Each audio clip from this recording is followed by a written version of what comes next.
Era fim de tarde em Chicago. O sol já mergulhava entre os prédios altos da Zona Sul quando Michael saiu da escola pública com a mochila nas costas e a mente leve.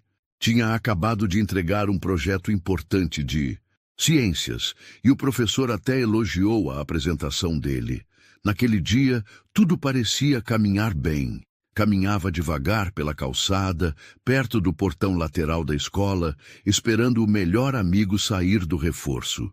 Mexia no celular, distraído, com fones nos ouvidos. Nem viu quando a viatura reduziu a velocidade e parou logo atrás dele.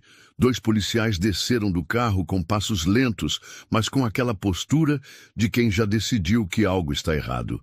"E aí, parceiro, o que você está fazendo por aqui?" disse o policial mais velho, com um olhar desconfiado. Michael tirou um dos fones e respondeu educadamente. "Tô esperando um amigo. Ele saiu mais tarde da aula." "Esse uniforme aí é da escola?" perguntou o outro, com a mão na cintura, perto da arma.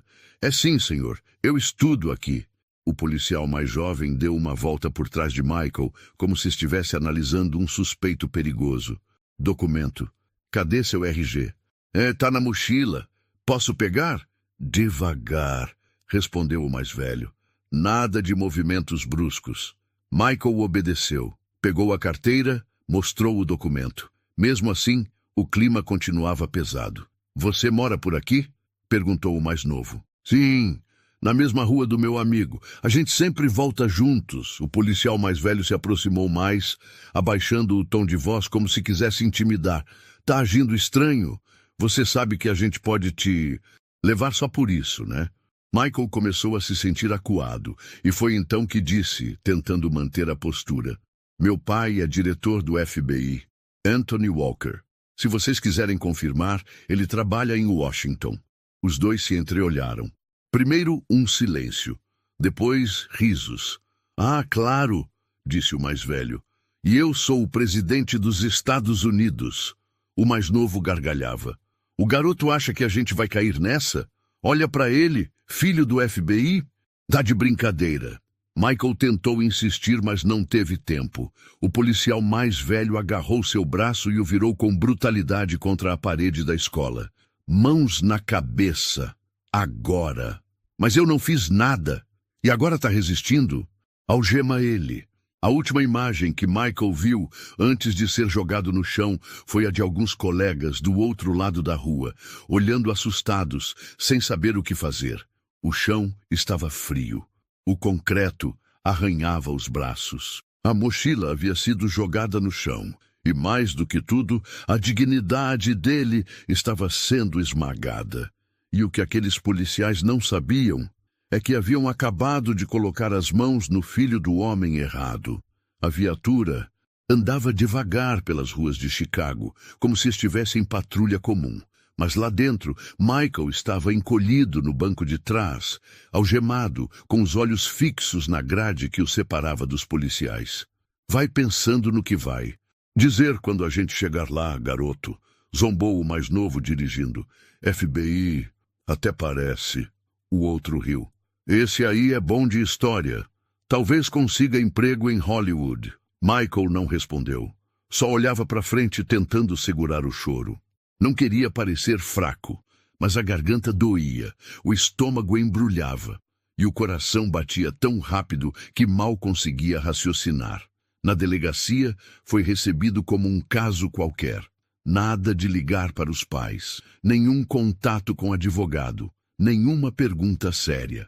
"Encaminha ele para contenção", ordenou um dos policiais de plantão, depois de um rápido cochicho com os 2 que o trouxeram. "A gente vê isso depois."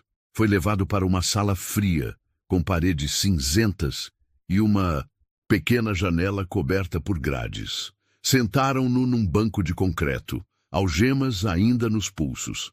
Nenhum copo d'água, nenhuma explicação. O tempo passou devagar. Primeiro, 20 minutos. Depois, 1 hora. Mais 2. Michael já não sentia as mãos direito. O frio da sala parecia aumentar. O que mais doía, porém, era o olhar dos outros policiais que passavam no corredor, como se ele fosse um criminoso perigoso, um marginal, como se o fato de ser jovem, negro e sozinho fosse justificativa suficiente para estar ali. Tentou falar com o oficial de plantão. Por favor, eu preciso ligar para o meu pai. Quieto aí, já vai ter sua chance, respondeu o agente sem olhar para ele. Michael encostou a cabeça na parede. Respirou fundo. Tentou lembrar das palavras do pai. Nunca abaixe a cabeça. Quem se mantém firme na verdade vence. Mas naquele momento a verdade parecia insignificante. A humilhação, o silêncio e o abandono dentro daquela cela fria começavam a afetar algo mais profundo, sua fé na justiça. Enquanto isso, do outro lado da cidade, um telefone começava a tocar. E com ele, toda a estrutura daquela delegacia estava prestes a ser sacudida. O relógio marcava 21h42, quando Anthony Walker desligou o computador no escritório do FBI, em Washington. Estava há quase 12 horas, resolvendo relatórios de campo, planos de ação e coordenando operações federais de alto nível. Era o tipo de homem que comandava tudo com um olhar firme e fala contida. Não gritava, não batia na mesa, mas quando falava, ninguém ousava interromper. Já se preparava para ir embora quando o telefone pessoal vibrou. Alô? A voz do outro lado era feminina, hesitante. Senhor Walker, aqui é da delegacia, do Distrito 12, em Chicago. Seu filho, Michael Walker, foi detido mais cedo. Está sob custódia. Silêncio. Do lado de fora, só o ruído do ar-condicionado e os ponteiros do relógio. Anthony fechou os olhos por 2 segundos. Quando abriu, a expressão era outra. O homem que antes revisava arquivos friamente, agora olhava para o nada, com o olhar fixo de quem acabava de ser atravessado por uma lâmina invisível. Por qual motivo ele foi detido? Os policiais alegaram comportamento suspeito próximo à escola. Não há acusações formais. Ele não teve permissão de fazer ligação direta, mas insistiu em mencionar seu nome repetidas vezes. Nós localizamos seu contato. Anthony levantou da cadeira, lento, como se estivesse movendo um corpo que guardava uma fúria milimetricamente controlada. Há quanto tempo ele está detido? Quase 5 horas, senhor. Ele não respondeu, apenas desligou. Foi até o armário, pegou o blazer escuro com o crachá do FBI bordado discretamente por dentro e saiu da sala sem dizer uma palavra. Não havia dúvidas, não havia hesitação. Só havia urgência, dor e propósito. No caminho até o aeroporto, dentro do carro da agência, ele manteve o olhar fixo na janela.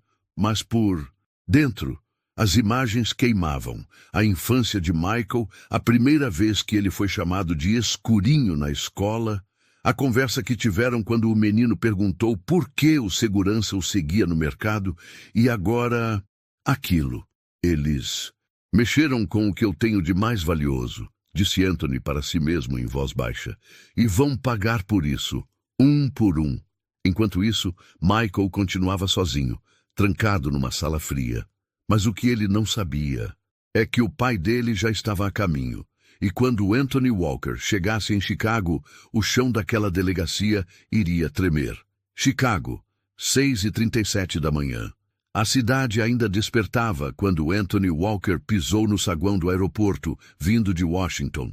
Casaco preto sobre o terno impecável, olhar firme e passos silenciosos. Não havia segurança, nem repórteres, nem sirenes. Só ele e a tempestade que trazia consigo. Do lado de fora, um carro do FBI aguardava. O motorista abriu a porta sem dizer uma palavra. Não precisava.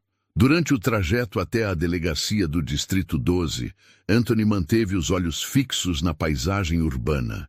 Prédios antigos, cruzamentos cheios de semáforos queimados, placas de vende-se nas esquinas. Chicago era uma cidade marcada por contrastes. Mas ali, naquele dia, ela veria algo que não estava acostumada. Um pai negro, de alto escalão federal, vir exigir respeito, justiça e responsabilidade. Não com gritos, mas com documentos, postura e verdade. Às 7h11, o carro estacionou em frente à delegacia.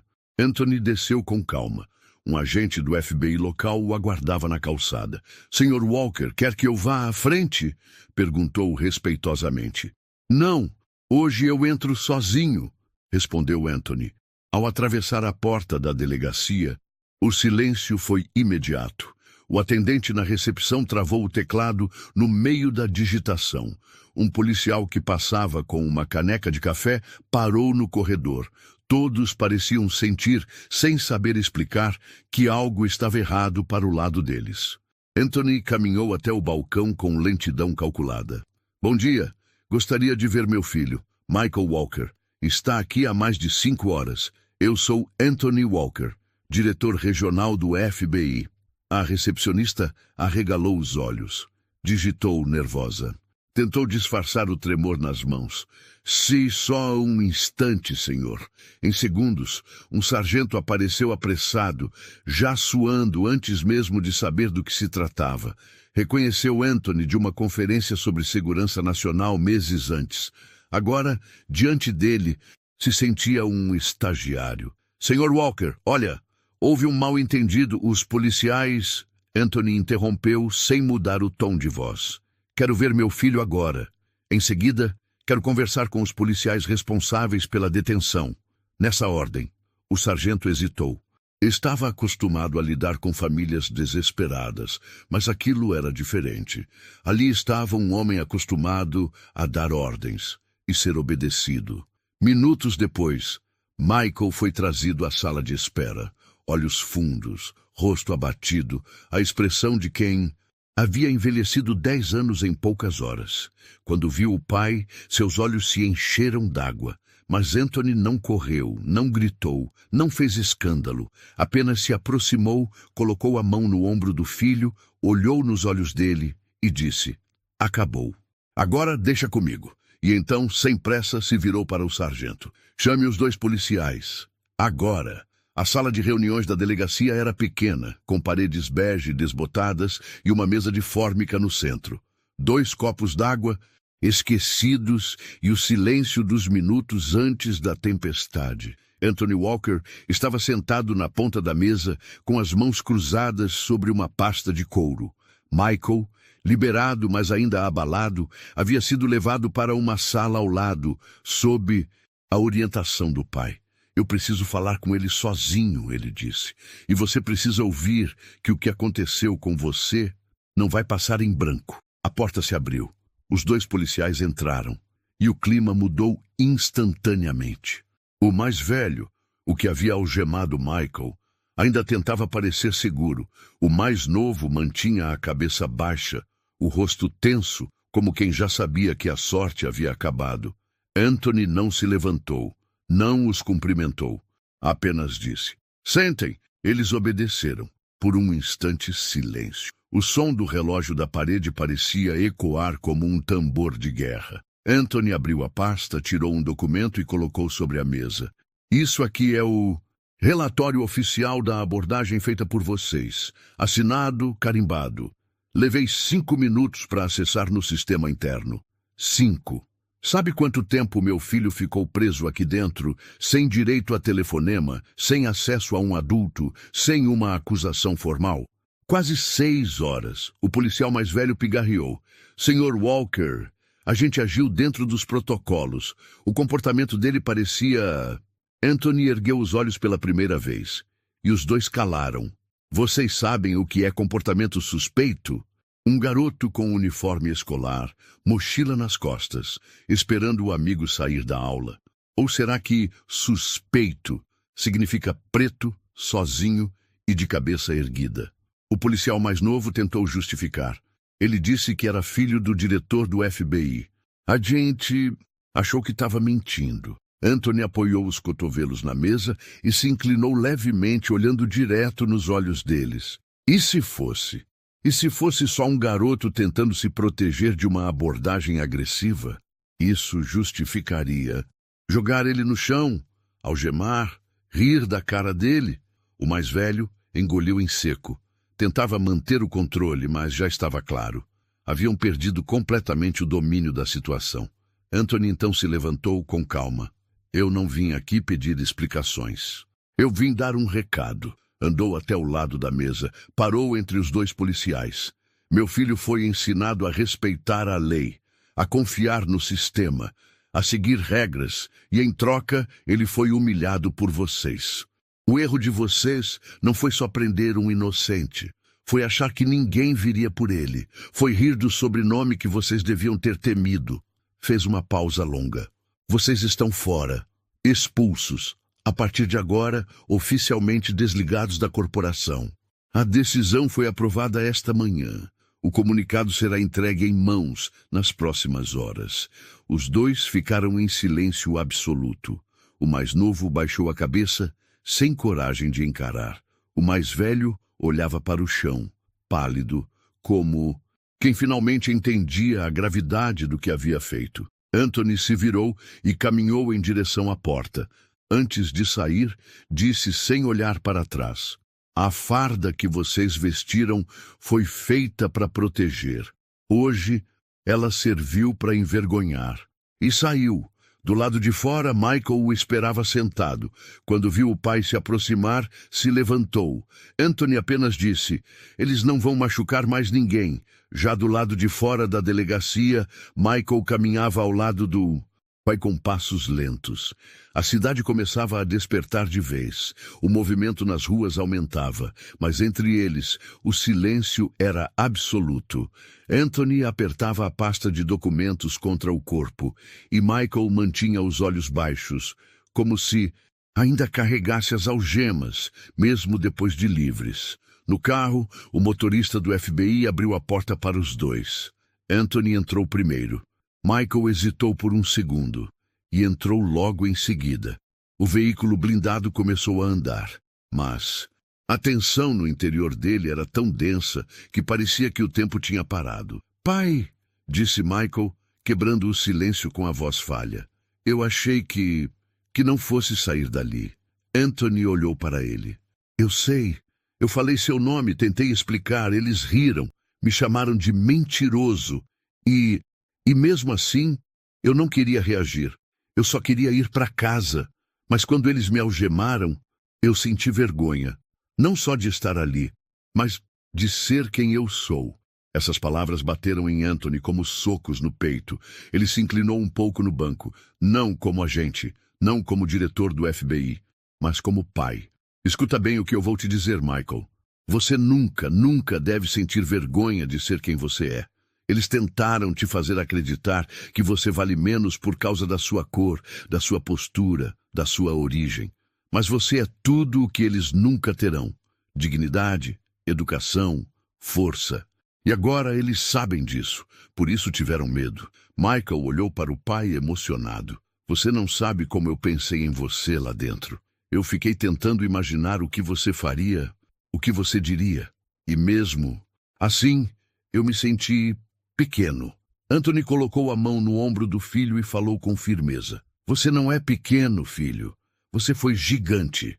Sabe o que é ter 16 anos, ser algemado no chão e ainda assim manter a cabeça erguida? Isso é coragem e é exatamente por isso que eu lutei por você.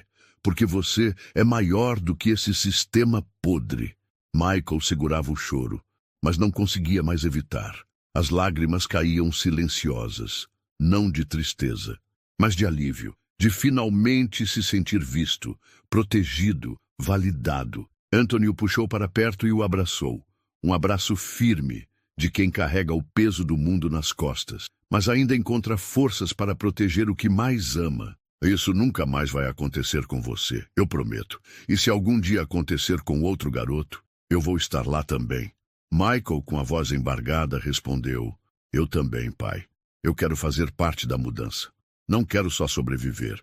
Quero lutar com você. Anthony o olhou surpreso e, pela primeira vez em horas, sorriu. 2 dias após a detenção de Michael, Anthony já estava de volta a Washington. Mas dessa vez, algo nele havia mudado. Ele não estava mais apenas cuidando de um caso pessoal. Estava carregando o nome do filho e de tantos outros garotos que não tiveram um pai com crachá federal para protegê-los. Na sede do FBI, ele convocou uma reunião emergencial com os responsáveis pela cooperação federal entre o governo e os departamentos de polícia locais. A sala estava cheia. Agentes veteranos, diretores de outras regiões, especialistas jurídicos. Todos sabiam o motivo daquele encontro. O caso havia repercutido entre os corredores silenciosos da justiça. Mas ninguém esperava a firmeza cortante de Anthony naquela manhã. "Senhores, vamos aos fatos", começou ele. Um garoto negro de 16 anos foi abordado, algemado e detido sem causa, sem registro, sem protocolo. Esse garoto é meu filho, mas poderia ter sido qualquer outro. E o que aconteceu com ele não foi um erro isolado. Foi um reflexo de um sistema que aprendeu a oprimir antes de investigar. Houve silêncio na sala. Ninguém ousava interromper. Anthony continuou.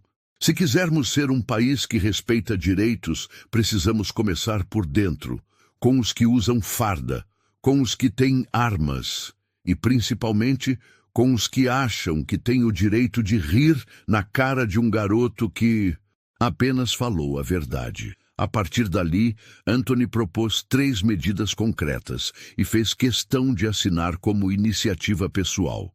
Implementação obrigatória de treinamentos antirracistas e de abordagem civil em todos os departamentos parceiros do FBI. Criação de um comitê de revisão de conduta com participação externa, para evitar corporativismo em casos de abuso. Lançamento de um canal direto para denúncias de abordagens discriminatórias envolvendo jovens, com resposta em até 24 horas. O que Anthony propôs não era discurso, era ação. E mais do que isso, era um movimento que ninguém mais teve coragem de iniciar antes. Após a reunião, uma agente se aproximou dele e disse: "Senhor Walker, esse projeto vai incomodar muita gente. Tem certeza de que quer seguir?" Anthony respirou fundo, olhou nos olhos dela e respondeu: "Eu tenho um filho de 16 anos. Ele foi algemado por ser negro. E mesmo depois disso, ele quer fazer parte da mudança. Se ele tem essa coragem, como eu poderia não ter?" 3 semanas depois, a delegacia do Distrito 12 em Chicago estava irreconhecível. Não em aparência. As paredes ainda eram as mesmas, os móveis ainda velhos, o café ainda amargo, mas a atmosfera havia mudado. Desde a expulsão dos Trustudinho, 2 policiais e da intervenção direta do FBI, um novo comandante havia sido nomeado. Treinamentos internos estavam sendo realizados semanalmente.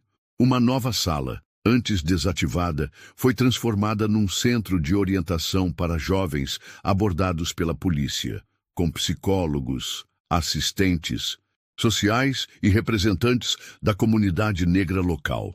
Ninguém mais ria nos corredores ao ver um adolescente negro de mochila passar. Ninguém ousava ignorar um nome só porque não combinava com a cara dele. O caso de Michael havia se tornado referência silenciosa, um divisor de águas. E em Washington, ele também havia deixado marcas. Michael agora assistia às aulas com outros olhos. O menino que antes passava pelos corredores tentando se encaixar, agora andava com a postura firme de quem entendeu o próprio valor. Estava lendo mais, perguntando mais, participando de grupos de debate. E pela primeira vez, pediu ao pai para visitar a sede do FBI. "Eu quero ver como funciona. Quero entender como posso fazer parte", disse ele com brilho nos olhos. Anthony levou o filho numa sexta-feira à tarde. Mostrou as salas, os mapas, os arquivos confidenciais, o lado frio da justiça. Mas também apresentou os agentes que faziam investigações sérias, os profissionais que arriscavam a vida por verdade e integridade. "Isso aqui não é sobre poder, é sobre responsabilidade", disse o pai. "Se um dia você entrar por essas portas, que seja para proteger, nunca para julgar pela aparência." Michael olhou para o crachá que o pai usava no peito e ficou em silêncio por alguns segundos. "Eu vou chegar aqui, pai. E quando eu chegar, vou lembrar de tudo que aconteceu comigo, mas não com raiva, com propósito." Anthony o abraçou com força. Ali não havia mais medo, nem trauma. Ali nascia um jovem com consciência, força e um novo caminho. E o sistema que um dia tentou calar a voz dele, agora estava sendo transformado pela existência dela. Era uma manhã de segunda-feira.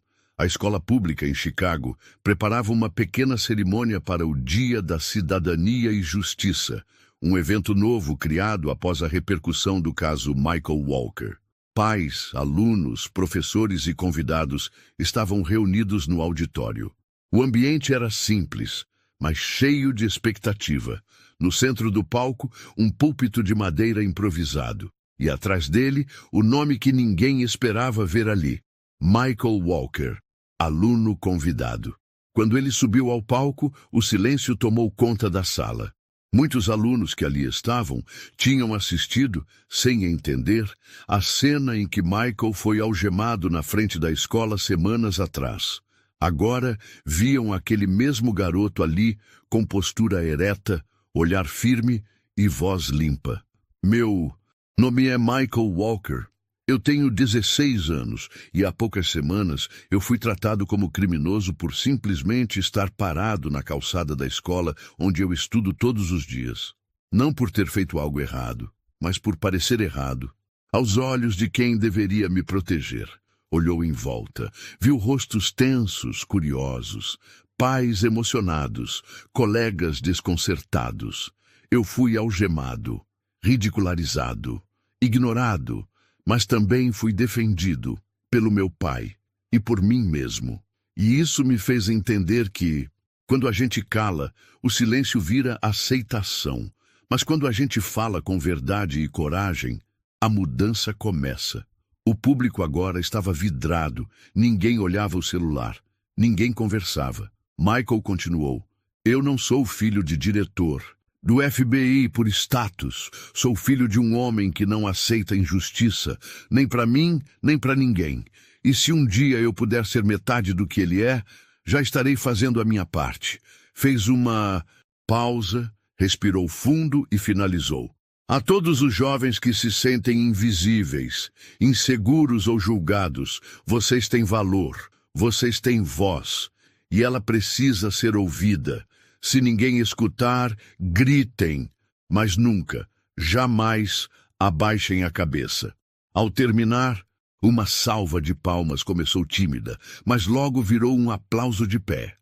Professores choravam, diretores se abraçavam e muitos alunos negros quietos até então passaram a se sentir vistos, representados, vivos. Anthony, sentado na última fileira, sorriu em silêncio. Ali, vendo o filho diante de todos, entendeu que o ciclo havia começado a se quebrar. Naquela mesma noite, Michael e Anthony estavam sentados na varanda de casa. O céu de Chicago estava limpo. A cidade seguia seu ritmo. Buzinas ao longe, luzes piscando nos prédios, vozes espalhadas nas calçadas, mas ali, naquele silêncio entre pai e filho, o mundo parecia ter parado por um instante. Michael balançava devagar na cadeira, com um caderno aberto no colo. Sabe, quando tudo aquilo aconteceu, eu achei que ia carregar aquilo como um peso para o resto da vida, disse ele olhando para o céu. Anthony apenas ouvia. Mas agora parece diferente. Parece que aquilo me deu direção. Tipo, me empurrou para um caminho que eu não sabia que existia. Anthony olhou para ele com um orgulho silencioso. Às vezes, é na dor que a gente encontra a missão. O que fizeram com você foi covarde. Mas a forma como você reagiu foi gigantesca. Michael sorriu. Eu ainda fico com raiva quando lembro, mas é uma raiva que me move, que me faz querer mudar as coisas. E se eu conseguir mudar a vida de uma única pessoa, já valeu. Anthony se levantou, colocou a mão no ombro do filho e disse: você já mudou. Começou com você mesmo, e agora vai se espalhar. Eles entraram em casa juntos, em silêncio, com passos firmes, pai e filho. Feridos pela injustiça, unidos pela verdade e armados com coragem, porque a verdadeira vitória não é só vencer o sistema, é se recusar a ser moldado por ele. Histórias como a de Michael e Anthony nos mostram que a luta por justiça começa onde termina o silêncio. Nem sempre teremos um sobrenome poderoso ou um crachá federal, mas quando temos voz, consciência e coragem, já temos tudo o que precisamos para começar uma revolução, mesmo que seja dentro de nós mesmos. Agora, eu te pergunto, e se fosse o seu filho, o que você faria? Já presenciou ou viveu uma situação parecida com a de Michael? Comente aqui embaixo. Sua história importa, sua voz é poderosa. E se você quer continuar acompanhando histórias emocionantes e inspiradoras como essa, se inscreva no canal agora mesmo e ative o sininho, porque a próxima história pode ser a que vai mudar o seu dia ou a sua vida.